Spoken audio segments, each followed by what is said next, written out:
Alors Céline Tran, vous n'êtes plus actrice de porno, mais vous l'avez été pendant 13 ans. D'abord, le petit film qu'on vient de voir, ça vous a beaucoup fait rire?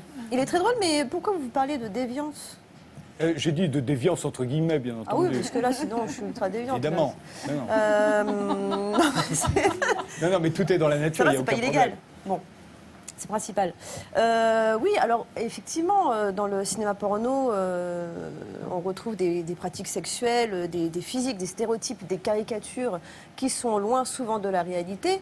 En même temps, est-ce que c'est pas aussi ce qu'on recherche souvent, justement, de rechercher une caricature qui va nous sortir de notre quotidien et d'avoir justement quelque chose de, qui va satisfaire une pulsion immédiate. Alors effectivement, ça manque souvent d'esthétisme, d'érotisme, je suis absolument d'accord.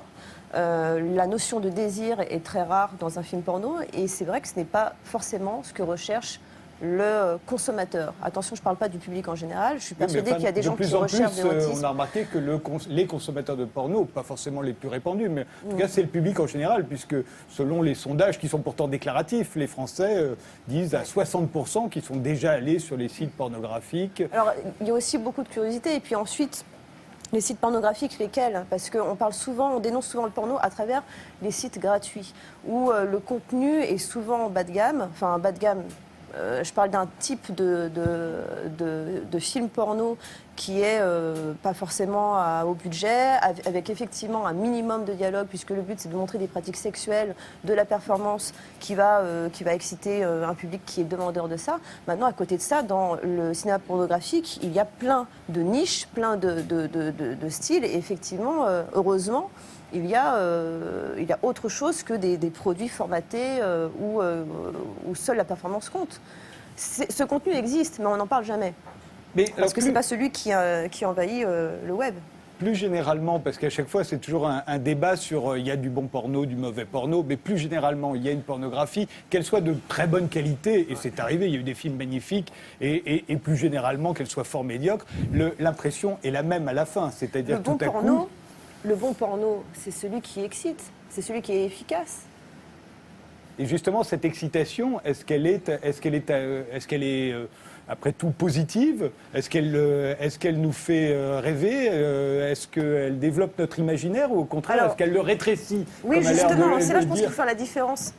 Effectivement, entre la pornographie et l'érotisme, même si ce sont des notions finalement qui sont très personnelles, puisqu'on a vu des images de publicité où les acteurs, les mannequins sont habillés, et on va les juger pornographiques parce qu'il y a une connotation vraiment sexuelle et il y a vraiment...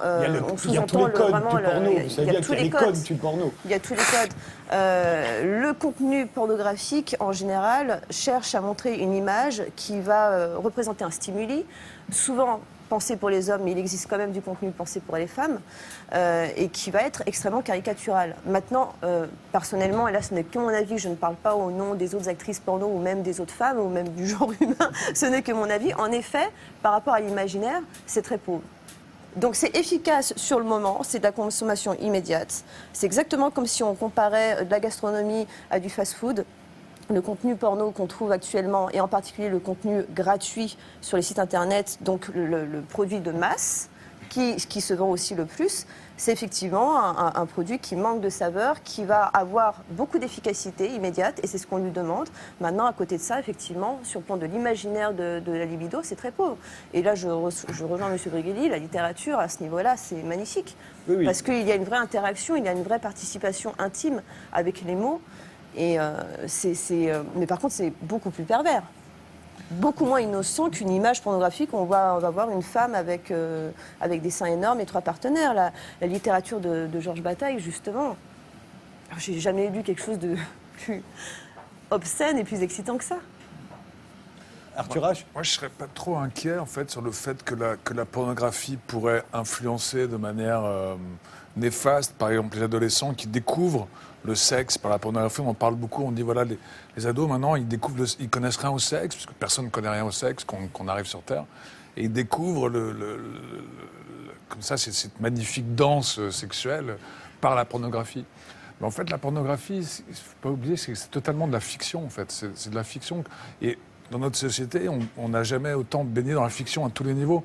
On lit des livres, c'est de la fiction. On va au cinéma, on regarde la télé, c'est de la fiction. Même la politique, c'est de la fiction. Donc on va nous vendre, on va réenchanter le rêve français. Il y a le choc de simplification. On nage de plus en plus en pure fiction. Et il y a un tel décalage, je trouve, gigantesque entre un film pornographique qui effectivement peut, si on se donne beaucoup de mal, nous exciter. Parce que c'est vrai qu'entre le mec qui frappe à la porte, qui ouvre, et tout d'un coup, après l'autre plan, il se fait sucer pendant 10 minutes. Enfin, il faut vraiment le vouloir pour être... Bon, ça, c'est le porno de base, quand même. Vous voulez dire qu'il faut vraiment vouloir pour y croire? Pour y croire, ouais, pour être excité. Mais après, je veux dire, la réalité de deux personnes, deux adolescents ou deux adultes qui se retrouvent dans une chambre à coucher, il y a le pur réel de notre rapport au corps, de notre rapport à l'autre. Et je trouve que c'est presque le dernier espace de liberté. Parce que c'est le dernier espace où on peut être vraiment soi-même sans être filmé, sans être écouté. Et c'est le dernier espace où on a le droit d'être faible aussi. Contrairement au porno, le porno, c'est comme les films de super-héros.